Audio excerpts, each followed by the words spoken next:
Saudara Polres Metro Jakarta Selatan menahan selebritas Roy Kurniawan alias Roy Kiyoshi karena diduga mengonsumsi narkoba. Dari hasil tes urin, Roy dinyatakan positif mengonsumsi psikotropika jenis benzodiazepin. Satu lagi selebritas tanah air tertangkap karena narkoba. Kali ini Roy Kurniawan atau publik lebih mengenalnya dengan nama Roy Kiyoshi ditangkap polisi di Cengkareng, Jakarta Barat pada Rabu sore. Dari hasil tes pemeriksaan urin yang dilakukan polisi, Roy dinyatakan positif mengonsumsi psikotropika jenis benzodiazepin. Hari Rabu jam 5 sore. Bukan hari Kamis ya, Bu? Bukan, hari Rabu jam 5 sore. Tadi sudah saya sampaikan jenis-jenisnya psikotropika, dan pada saat kita lakukan tes urin dia positif benzo, ya. Oke, teman-teman. Kondisinya Bu, kondisinya saat ini Kondisinya sangat baik, sangat sehat, ya. Benzodiazepin termasuk golongan obat penenang. Penggunaannya hanya diperbolehkan dengan menggunakan resep dokter. Digunakan oleh orang yang mengalami gangguan kecemasan, panik, insomnia, kejang, ketergantungan alkohol, dan penenang sebelum operasi. Jika ketergantungan bisa menyebabkan gangguan penglihatan, penurunan kesadaran, hingga sakit kepala, depresi, dan juga overdosis. Hingga kini penyidik terus mendalami dari mana asal psikotropika yang dimiliki Roy Kiyoshi.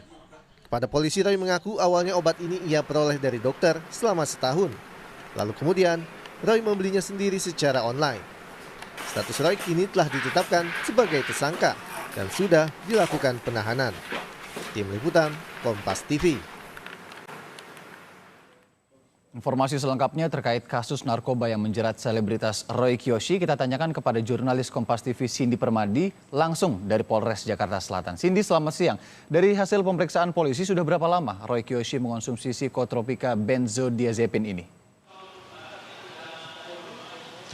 Kalau dari pernyataan dari Kasat Narkoba Polres Jakarta Selatan, Kompol Vivik tadi melalui sambungan telepon disampaikan dari hasil pemeriksaan diketahui Roy Kiyoshi sudah mengkonsumsi psikotropika sejak 3 tahun. Tapi awal mulanya ia memang dibekali oleh surat dokter, artinya dia di bawah pengawasan dari tim medis.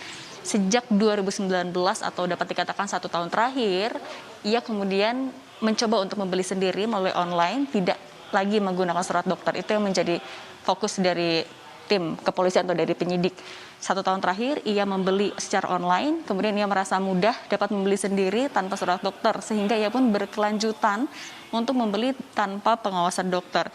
Dari hasil pemeriksaan sejauh ini juga diketahui atau disampaikan tadi oleh Kompol Vivik, dikategorikan sebagai ketergantungan tinggi, yang artinya dari pemeriksaan ia mengaku atau Roy Kiyoshi ini mengaku mengkonsumsi psikotropika setiap hari.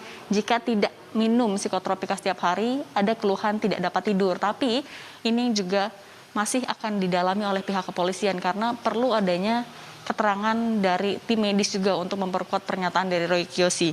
Dalam penyidikan yang sedang didalami oleh tim penyidik, pertama adalah tentu saja perannya. Apakah memang Roy Kiyoshi ini sebatas pengguna atau pengedar? Tapi dari pemeriksaan sejauh ini disampaikan ia murni adalah pengguna saja, mendapatkan beli dari online dan tidak ada keterlibatan dari pihak-pihak lain.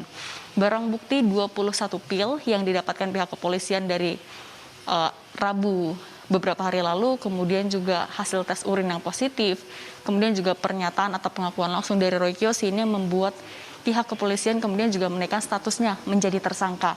Masih mengutip dari Kompol Vivik, tadi disampaikan soal keterlibatan memiliki psikotropika tanpa surat dokter ini mengacu pada Undang-Undang Narkotika Pasal 54, kemudian juga Pasal 62 Undang-Undang Psikotropika, yang di situ sudah diatur bahwa pidana atau hukuman paling maksimal dapat dijatuhkan 5 tahun penjara dan juga pidana denda paling banyak 100 juta rupiah. Irianda.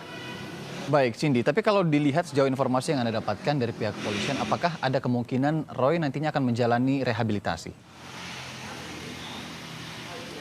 Ini nantinya akan tergantung lagi dari hasil pemeriksaan atau dari hasil asesmen. Karena tadi disampaikan dari keterangan ketergantungan tinggi inilah yang akan didalami kembali oleh pihak kepolisian, harus disertakan adanya pemeriksaan medis.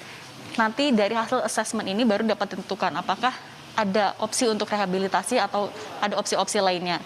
Opsi rehabilitasi ini juga yang memang sedang diharapkan oleh pihak keluarga.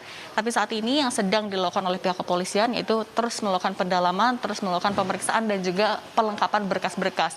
Dalam 20 hari pertama, pelengkapan berkas ini termasuk juga dengan memeriksa saksi ahli.